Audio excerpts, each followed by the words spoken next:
I'm investigative journalist Molly Barrows. For years, I've covered the stories that made headlines in Northwest Florida and all along the Gulf Coast. Murders, missing persons, and mysteries of all kinds.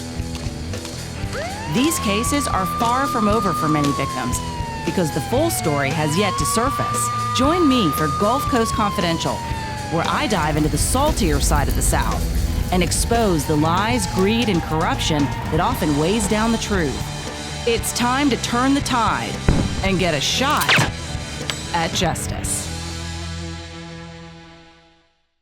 Hey, y'all, I'm Molly Barrows, and welcome to the Gulf Coast Confidential podcast, where we cover some pretty crazy stuff. And there's a lot of crazy stuff that's going to happen today. You know, whether it bubbles up in Northwest Florida or beyond, we're going to talk about it. Definitely. And before we even get to our main story, and just to give you a heads up, this main story is going to be revolving a lot around online sextortion crimes. We're going to talk about a couple of young men who basically committed self-harm because they were held hostage by some online con people. And then also just this AI technology that's being used in a bunch of different ways, a lot of ways to help people, but also it's being used right here locally to alter the images of young high school girls and basically create somebody's personal porn stash, if you will. And it's completely inappropriate, to say the least. So we're going to talk about that. That's going to be our main story. But in the meantime, we've got some updates for you, and we want to touch on a couple of other cases that we think are pretty bizarre. So Pam is joining me, as always, pharmacist and just a victim's advocate extraordinaire. She's experienced violent crime in her own family. So we have a hankering to tell these stories because it's important, and we want people to feel heard. And so we're going to jump right in. We've been following the Sarah Boone case. I don't know if y'all been following that one, but if you're new to the program, then this will be new to you. But if you have been following, then you'll know this is a Florida case. A woman that is being charged with murder because she zipped up her boyfriend in a suitcase, and no matter how many times he cried out for help, she just left him there and blamed it on being drunk and even taped the whole thing on her phone. So anyway. Yeah, and so we call her Suitcase Sarah. That's right. She's got a Northwest Florida attorney. Yes, she's already been through 8 of them, and she was going to have to be pro se or represent herself because the judge is tired of her. It's been going on for 4 years, 4 months, and so many days now. Well, one of our attorneys from up this way, Sarah Boone, she's realizing, okay, I got to be pro se. She made a little, whatever you call this, a flyer. It was an advertisement for an attorney. It says, inmate seeks attorney. It almost looks like a menu. It does. It looks like McGuire's. I'm like looking for the Senate bean soup on there. But 18 cents. Yeah, def.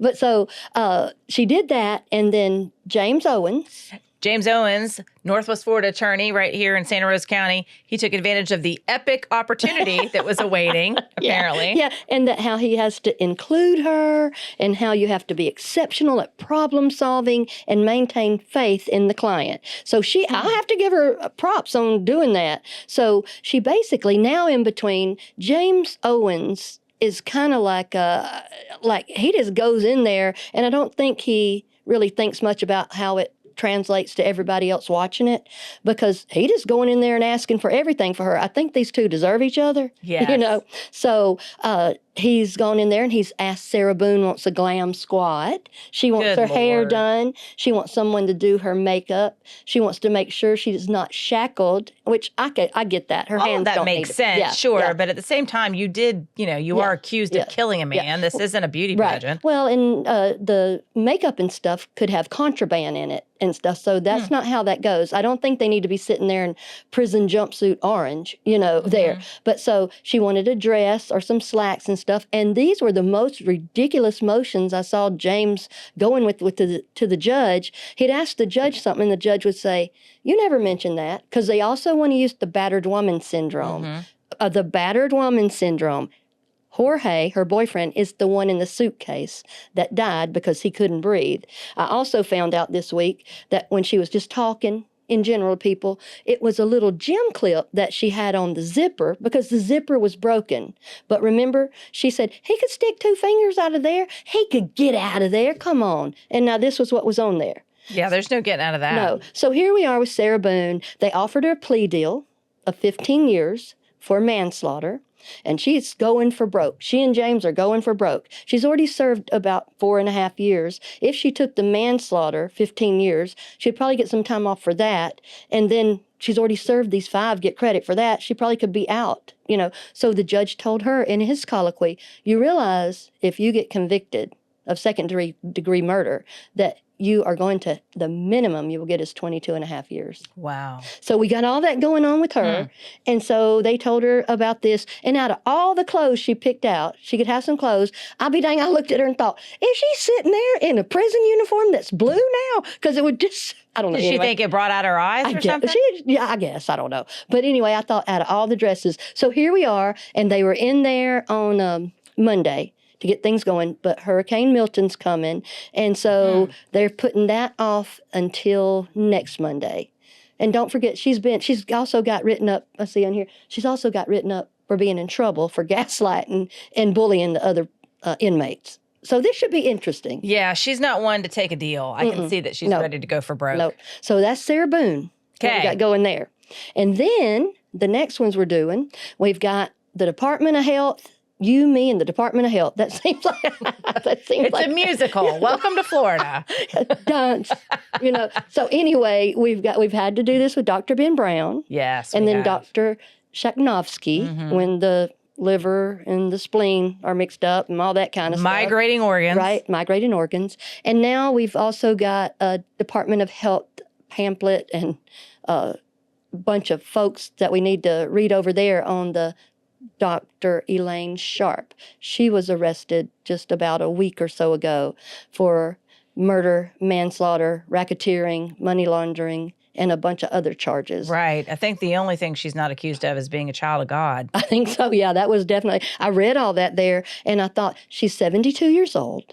Dr. Sharp has a reputation of being like an awesome OBGYN back in the day. I know. Let me jump in here real quick just for our listeners and our viewers, but we have not covered this story yet before on Gulf Coast Confidential, but this is a local doctor, again from Gulf Breeze.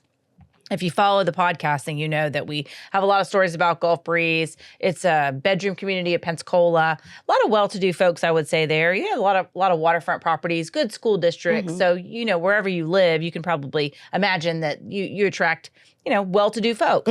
So Elaine Sharp was a well-known doctor in the area. She was mostly known for being an OBGYN. And about a year ago, she was basically busted and her doctor's office was shut down. It's right there on Highway 98. That's a main artery, a main drag through Gulf Breeze improper. There's Gulf Breeze proper and there's Gulf Breeze improper. And this is Gulf Breeze closer to the Tiger Point area. But at any rate, there were rumors at the time that there had been, drugs involved, and that's not necessarily out of turn. The DEA was involved when the building, when she was busted the first time and her office was shut down.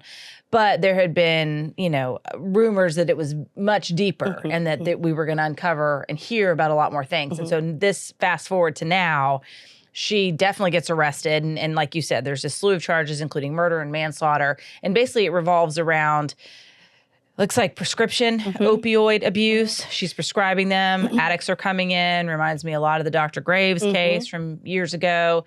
Wherever you are, you may have your own version of a doctor that's been busted for illegally prescribing opioids. And so it sounds like this woman who got so much attention, to your point, which is what made me think about it, at the time she was first busted and arrested, there were so many people that were commenting online just about how great she was as an OBGYN. So it makes me think, what happened in her life that this was the turn that she took? And I think that's what we've come to the conclusion on the other two doctors there. I mean, like something's happened, something changed. And with Dr. Sharp. Ben Brown, I'm not so sure about. I don't know. I think he kind of came out the gate a little came bit. out like that. Yeah. Okay. Controversial, if you will. Right. Well, Dr. Sharp, when people start doing different stuff that you can notice, she bought the building over there where my doctor used to be, and there were 3 or 4 others in there with him, and they moved out. So it's like one doctor going in to take over a building that 4 doctors basically paid the rent on together. Wow, that's a lot. Right. And then when you go by there are homeless people kind of laying out under those trees over there, or people waiting on their appointment. And anytime you go anywhere, especially in healthcare, where they only take cash, that's a flim flam rim. Red flag. Yeah, definitely. And if you have to, I'm not accepting any more patients unless you know somebody. Right. And why does an OBGYN see so many patients that need pain meds? Right. I think she changed her specialty or just wasn't doing OBGYN, because OBGYN doctors, they're the ones that have to pay the highest malpractice, and they have so much at stake. And I think that's why people are so, they still have this warm, happy feeling toward Dr. Sharp, because she was a good OBGYN. And they said she was one of the most thoughtful, gentle, compassionate doctors ever. I know. To see her mugshot breaks my heart. Her eyes just look... Yeah. Tired. Yes. And I'm not saying that because, I don't know her. And I don't see every mugshot and think, gosh, I feel sorry for that person, or gosh, that person's terrible. I'm not trying to judge by a picture, but there is something about her that just breaks my heart. There's something kind of lonely or singular or defeated. Yeah. So we have the people coming in to, it's a pill mill. Let's just call it what it is. It's a pill mill. The narcotics and opioids. We have so many. And the drug addicts hanging around the building. Let's call that what it was. Yeah, it's a pill mill there, hanging out, waiting on their appointment, or waiting to buy some out in the parking lot. Yeah, because there were rumors that she was basically living out of that building, too. Yeah, there's a whole lot of stuff and this is the stuff we find out in the Department of Health. And this is why it makes me happy when the Department of Health finally listens to some of these things. We keep saying it. Something happened. Something gave a red flag there. So addiction and basic chronic pain are two things that are never going to go away in medicine. We have to learn how to help folks with chronic pain, because when something like this comes up, guess who suffers is the chronic pain patients, because there's yet one more barrier to them getting their medicines. So there's a whole lot we're going to talk about on this. And, we just have to learn from these Department of Health reports. Absolutely. So we can know the red flags and certainly in your community, and not wait until hopefully someone passes, dies. And one of the big flags was pharmacists were refusing to fill the prescriptions. And there's a lot of people that tell us, you can't do that. Yes, we can. And we basically usually can call the doctor and go, hey, did you mean this? Or this seems a little high, or this is a little low, or whatever. But there's always that pushback too. So I've been told that I couldn't do that, and basically we have a corresponding duty to warn. So it's nobody wants to lose their license over, a circus going on up down the street. Right, absolutely. Yeah, we'll definitely dive into that story in a little bit more detail later on. Definitely. What else are we updating? Let me see what else we got going. Oh, this is something that breaks my heart too. Sheriff Mickey Stein, this is in Kentucky. I've been following that. That's a fascinating story. Yeah, if you're not familiar with it, basically the sheriff shot and killed a judge. It's a small town. They were pals. They'd had lunch earlier that day. There's even, video footage because he shoots him inside the judge's chambers. And I remember when that story first came out, and I just even emailed you a link, and I'm like, what up with this? I know. I was like, oh my goodness. And yeah, they were friends. He is the person charged with protecting the judge every day. That ends in a Y up there. And so they had gone to eat lunch. What did he do? I don't know, but there's some rumors and stuff coming out, but we want to kind of get it a little more locked down here. But he basically told the judge something, and the judge said, do we need to meet in my chambers privately? And apparently they did. He was okay with that. And there was a camera in his chambers, and his chambers sort of looked like a janitor closet to me. It didn't look like a big judge's chambers. So they were in there, and you can't hear any of the audio on the video there. And you just see the big sheriff stand up and level out his arms like this and shoot at the judge, who's on the ground, scrambling around in his black robe. And then the sheriff starts to leave, touches the doorknob, and turns around and sees him under the desk and just engages one more time, shoots him several more times. And then he walks out and lays his gun up on a counter somewhere. Yeah, comes out with his hands up, not putting up a fight. But they said that that the sheriff asked for his phone. The sheriff's looking at his own phone like this and sees something, and he tries to call his daughter, and she doesn't answer. He takes the judge's phone. Oh, there's my daughter's number in there. He pushes it. She answers. And then the judge gets shot. So it makes you wonder what the daddy thought about that relationship. Yep. So, and the sheriff, my goodness, He's not going to be the sheriff anymore, duh. I was about to say there's going to be a new sheriff. Definitely, and I think there is. But the judge, it's just a small place. It's just so sad. That is sad. Well, and I hate to think of what in the world he stumbled upon. Apparently, there's going to be more to learn about that case. Right. So we're keeping our eyes on that one. And then the other one, I got these pearls on in honor of that one. This next one is her name's Melody Ferris, and she looks like Miss Ellie off of Dallas. Yes. And they live these are Georgia folks, but they got a mansion and a barn dominium out back where one of their kids live. And Miss Melody is married to Gary Ferris, and he's a big-time attorney in Atlanta. Okay. And they say he's a genius, but she's living on the main floor. He lives in the basement, in the fixed-up basement there. Both of them are okay, right? Okay. And so apparently they've got some, problems in their relationship, it would seem, or at least they're living separate lives of exactly. sorts. That's what it is. They've been married 38 years. Okay. They both have paramours. And so we got all this going on. They have 4 children, and most of the children need them all the time, so they stay close. It's sort of like what I call when families stay close sometimes like that. It's like they got the compound, the Ferris compound. And one of the men that married into the family, he affectionately calls them the Ferris wheel because there's always something going on. That's funny. That's irresistible, really. Yeah, right. So that's that one I'm just thinking about. Okay, they say that that Gary was in the burn pit. Yikes. He There's was a burn pit? in between the barn dominium and the mansion, I guess. I mean, growing up, we had a burn pile a little bit here and there. Yeah. I think most people can relate to some sort of a burn pile. They had a burn pit. A pit pile, whatever, out there. Interesting. Yeah. Okay. Well, remember Lori Shavers? Yeah. We just did that one not too long ago. Well, and then also, he's a big guy and she's little. And so they're like, well, how could the mother get him out there? Because the defense is trying to pit the mother against the son. But somebody came Trying to get him to turn on each other. Yeah, and somebody came up with, well, I keep seeing that Kubota forklift out there. So I mean, it's crazy. They'd have to get him outside, I guess. I'm just going to clutch my pearls and wait on this one. I don't know.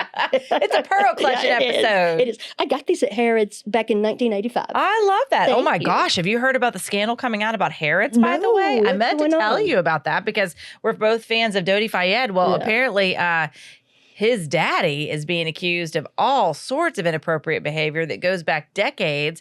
And there are now families that are getting ready to sue Harrods, basically for their role in either ignoring or supporting this, enabling it. Wow. So, well, they'll have to go back after some stuff back in the day because I don't think they have Harrods anymore, do they? Yeah, I don't know. I just caught some headlines, but He's I think got you're money, right. though. I think it's, So at any rate, apparently that daddy was a bit of a touchy-feely type guy. Yeah. You saw that. Inappropriately so. You saw that in the Crown. In The Crown. I did love following all that. Yeah. That was fascinating. Me too. So what else do we have here with the barn dominium and stuff?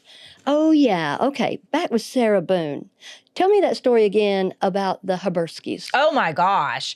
Yeah. So if y'all caught the last time we were talking about James Owens and Sarah Boone, we were saying that how James Owens was this attorney from Northwest Florida and that he was well known around here because he used to be our public defender.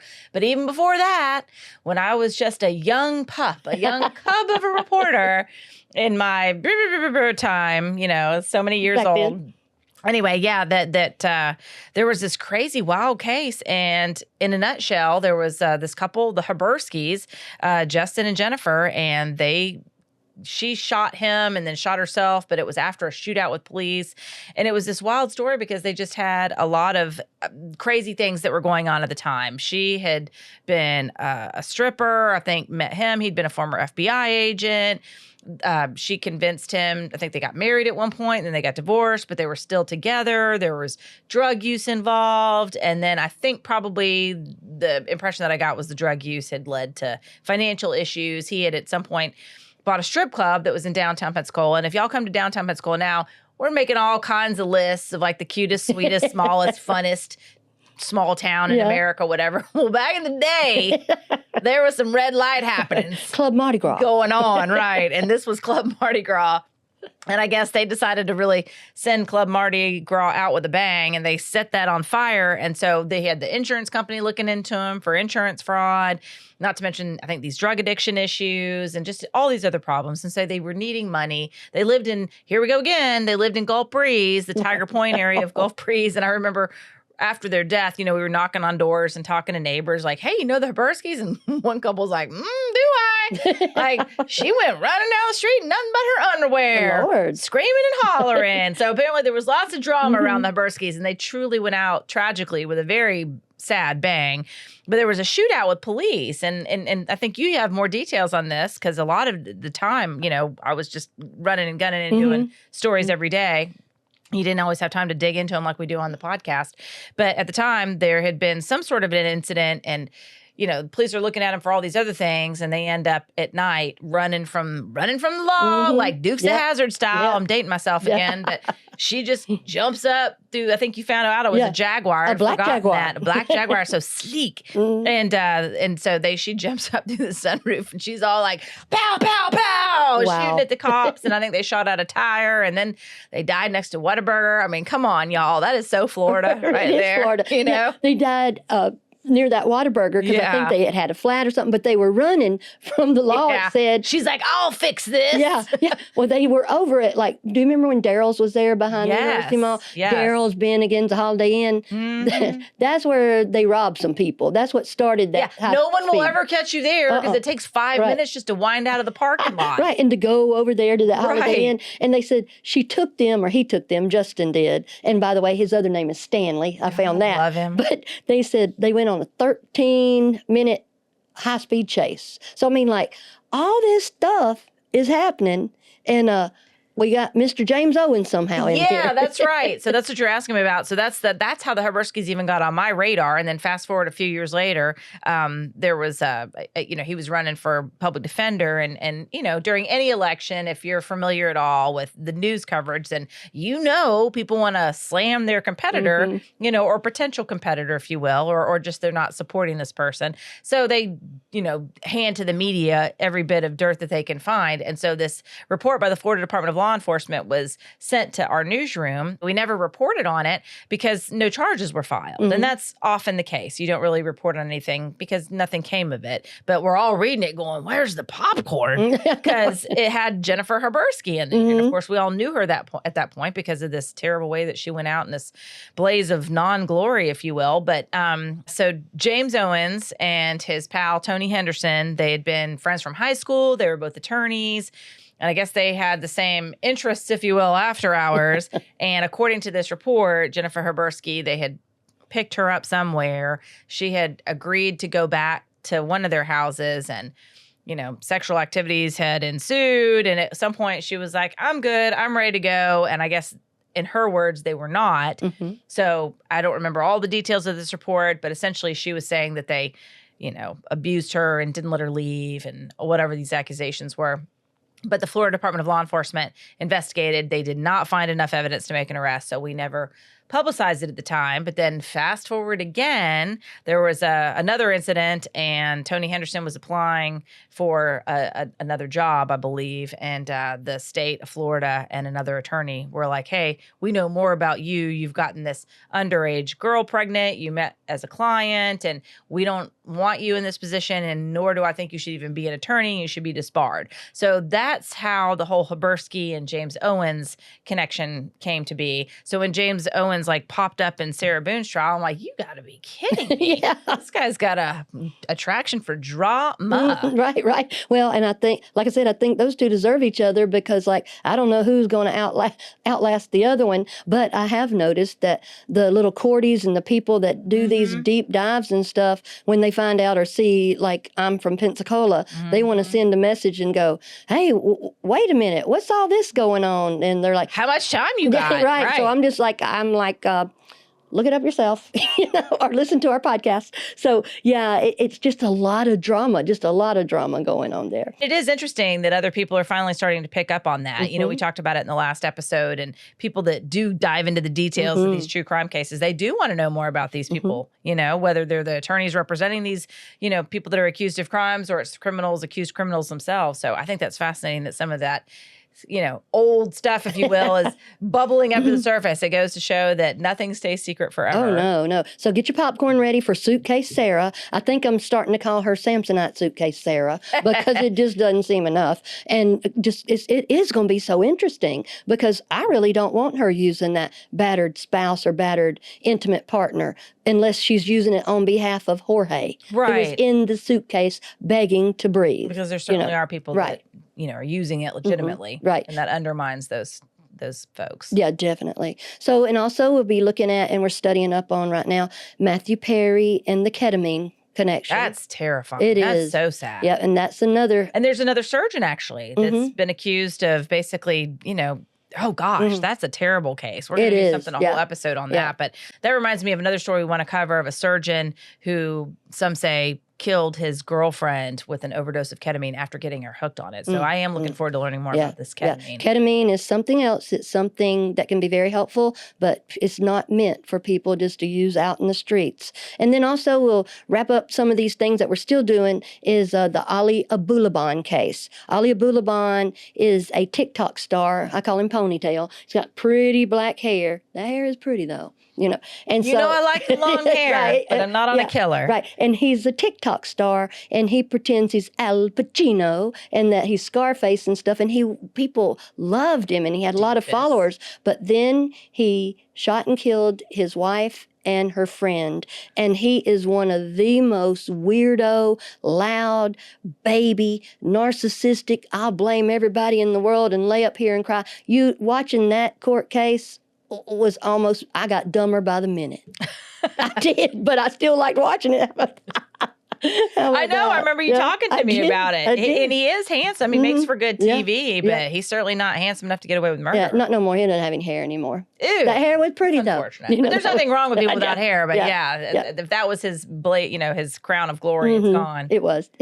So anyway, those are things we're working on right now with about 15 other things. Yeah, no kidding. And so I guess we'll dive into the sextortion now. And we've got a couple of cases where young men were basically conned online by people overseas. I just did a story talking about how prevalent it is. There are so many scams, and people just don't realize that they are being scammed because they're coming at you with all this new technology, whether it's AI, disguising as voices. They can, hear one conversation with you. You can say enough where they can imitate your voice, and then they'll call some elderly person and pretend to be their grandson or a family member and ask for bail money. Or a lot of Lonely Heart scams where they, grab models' pictures or whatever else online, and then they claim to be somebody special, needing help all of a sudden, and so many red flags there. But I think a lot of times people are lonely, and maybe there's times when they don't recognize the warning signs just because they're in a vulnerable place. Right. Or they're just the person that doesn't have the capacity to think of that yet. And then they're young and maybe don't have the life experience, which I think is what's happening in some of these cases. Yeah, it is. Well, let me tell you about Jordan DeMay. He is 17 and a half years old.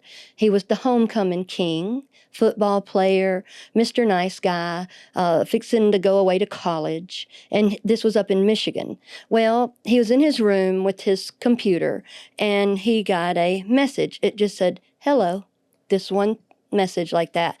And so I guess he said hello back because there was some interaction. And it evolved into somebody pretending that they were a teenage girl named Danny with an I, D-A-N-I, and said, hey, sent a nude to him. Then they said, hey, send me some nudes. He thought about it for a little while. It's 10 o'clock at night. Parents are asleep. Everybody in the house is asleep. He's like, why not? Yeah, what so the heck? He did. He sent them.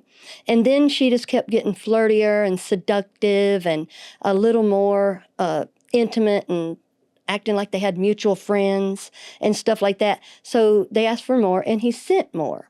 So in 1 nanosecond almost, the minute he sent, I guess, as much as they needed, because what it ends up, Danny ends up being 3 Nigerian men.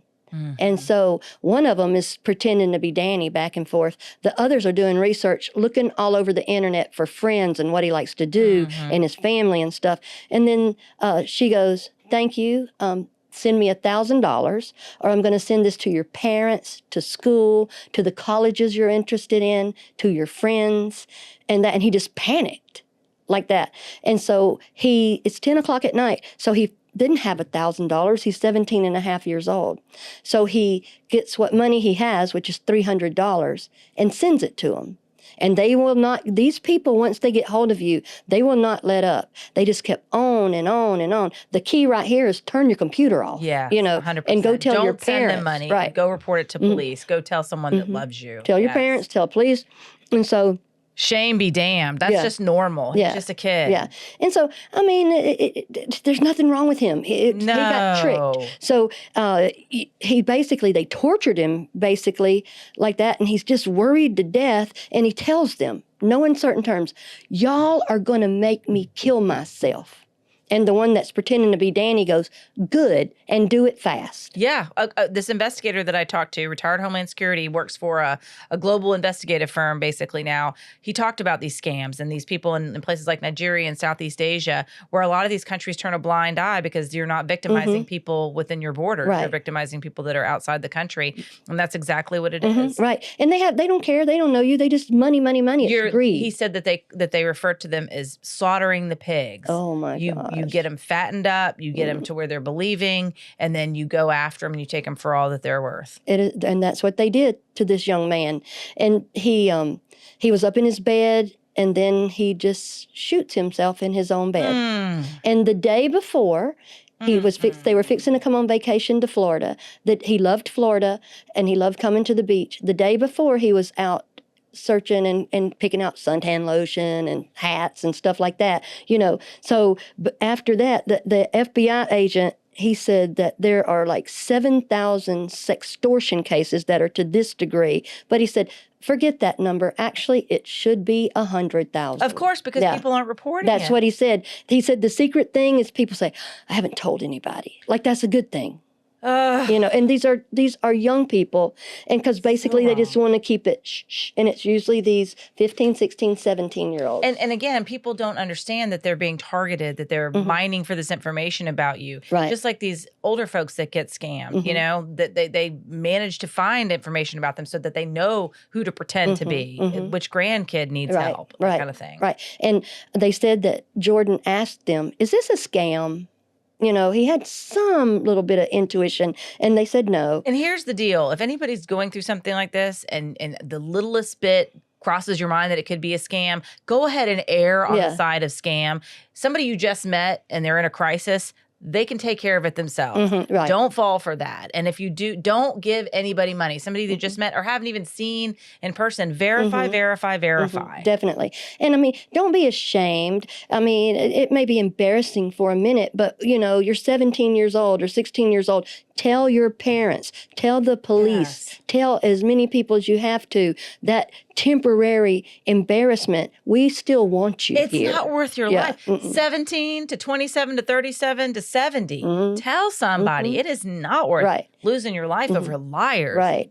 And scammers. And we have to also be thinking about what our kids see that we don't see. And I don't have any children. And why is sex so embarrassing anyway? Yeah. You well, know, because it just hurts my heart for them. I mean, don't get me wrong. I'm not like, hey, nudie's here, nudie's there. I understand. I'm not saying I don't understand where they're coming from, but screw that. It's not worth dying over. Right. Well, they're normal people. I mean, they're 17 years old, and I'm not saying that either, just whatever. But I used to always think when something's going wrong in my life, I was like, I got to tell my mother. My friends were like, I can't tell my mother. Not all of them, but some of them. And I'm like, even as a grown woman, that's who I looked for to help me is my parents, because they love me more than anybody. You know? Of course, yeah. So, and you knew that. Oh, of course, of course. So basically that was on March 25th, 2022, when Jordan has a gunshot wound. He's in his bed.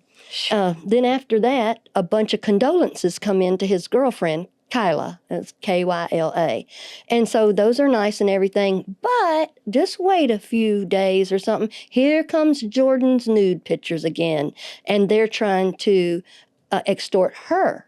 But she goes to her parents, and they get FBI and the police involved. Thank God. Yeah. So, and then they basically subpoenaed Jordan's social media, and so through Instagram is the way the FBI and the police found these Nigerian men, because they're where they operate is over in the Philippines and what's called the Ivory Coast. Yep. Over there, the lower part, the west and the south part of Africa.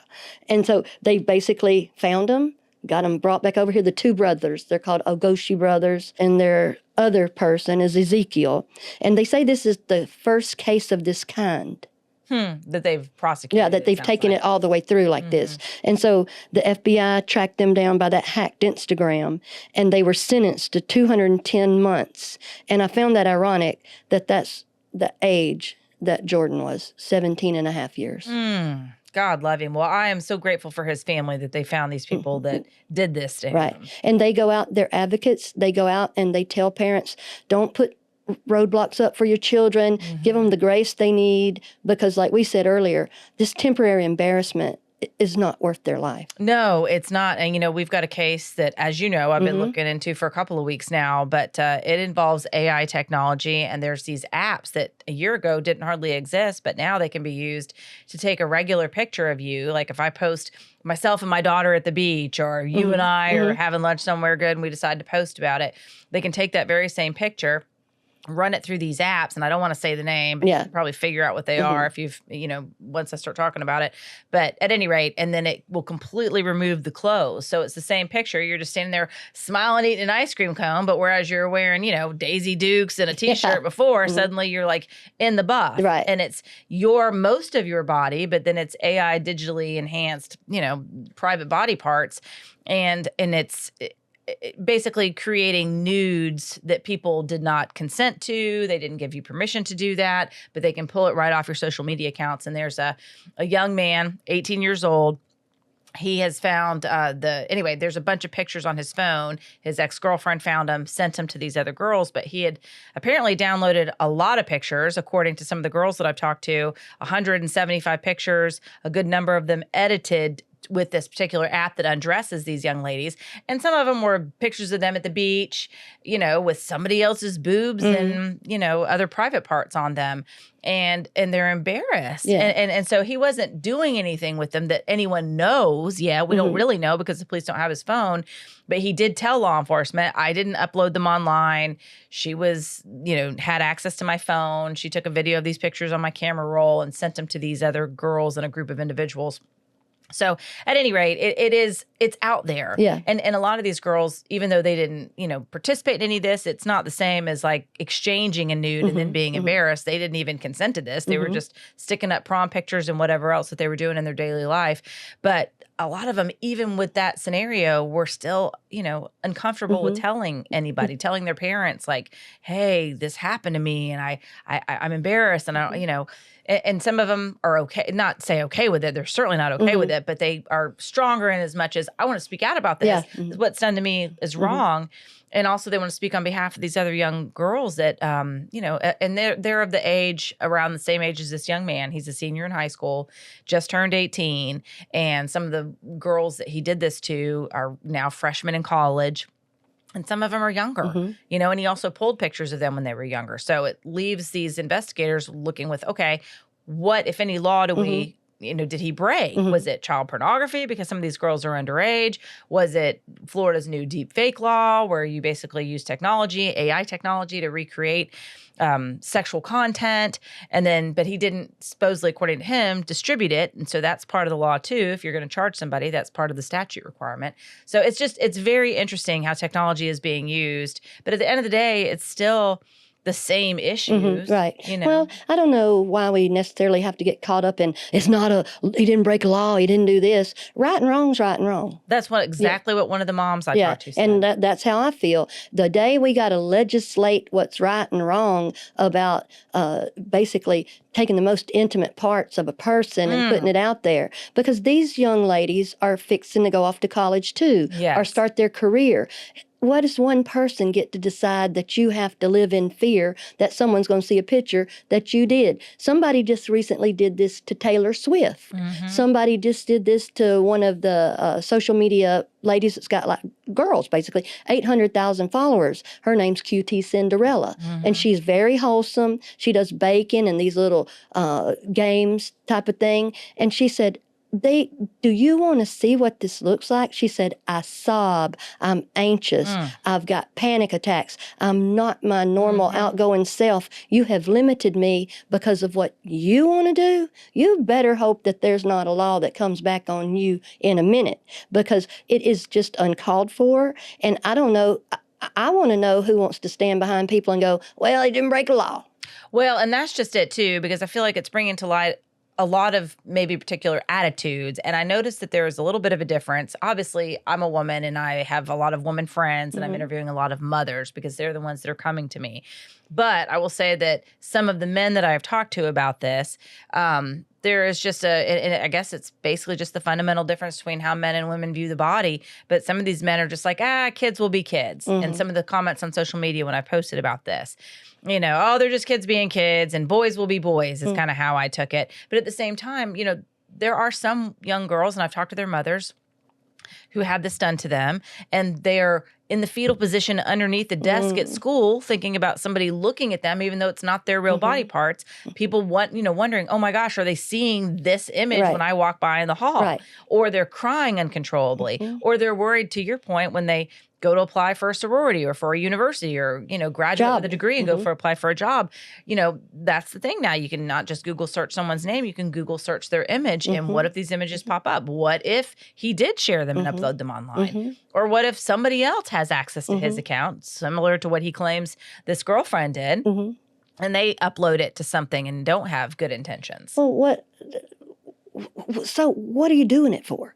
Just to have it in your head, and or whatever? Just it about it's these apps. What could possibly, what could possibly go wrong with an app that undresses people? Right. And why would you need them? There's nothing. There's no good reason for it. Well, I just don't understand anybody that doesn't think that that's wrong. Because my dad's not a woman, and I guarantee you, my dad's old school. He would not have liked that either. You would be talking to a daddy, right? I don't even know that my dad would talk. I think they'd just be like, "Hey, aren't you that kid?" And then God only knows.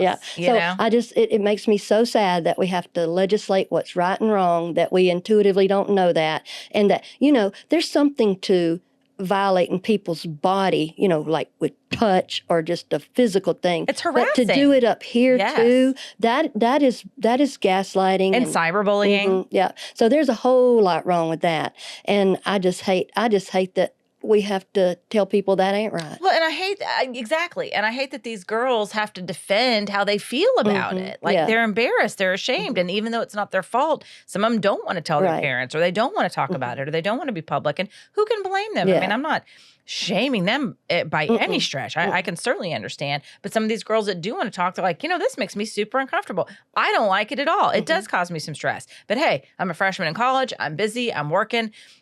If I were there at school, and some of these girls are still in high school with this kid. They are still in the same school, and he's apparently was expelled for a little while and now is being allowed to come back in a minimal capacity, in an isolated area.